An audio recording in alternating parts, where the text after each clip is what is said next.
Energy points சொல்லுவாங்க, சக்தி மையங்கள். இந்த புவியியலில் சக்தி மையங்கள் இருக்கு, பலவிதமான சக்தி மையங்கள். காற்றோட்ட சக்தி மையங்கள், கீழே நீரோட்ட சக்தி மையங்கள், சூரியனுடைய வெளிப்பாடுகளின் சக்தி மையங்கள். இதையெல்லாம் பார்த்து இந்த சக்தி மையங்கள் சந்திக்கின்ற இடங்களில் தான் ஆலயத்தை அமைப்பது இந்த நாட்டினுடைய மரபு.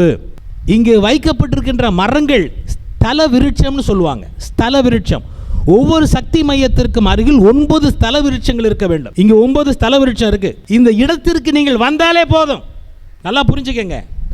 இந்த திருத்தலத்தில் வந்து நீங்கள் அமர்ந்து சில மணித்துளிகள் செலவழித்தாலே போதும், உங்கள் உடம்பில் இறை சக்தி ஏறும், உங்கள் உள்ளத்துக்குள்ளே இறை அன்பு ஊறும். இந்த அன்னையினுடைய முகத்தை ஏறெடுத்து பார்த்து நாம் வேண்டுகிற பொழுது இது பன்மடங்காக மாறும். இந்த அன்னையினுடைய உருவத்திலும் கலாச்சாரம், பண்பாடு இருக்கிறது. அந்த முகத்தை பாருங்க, அந்த ஆடை வடிவு, அணிகலன்களை பாருங்கள், இந்த பண்பாடு வெளிப்படுகிறது.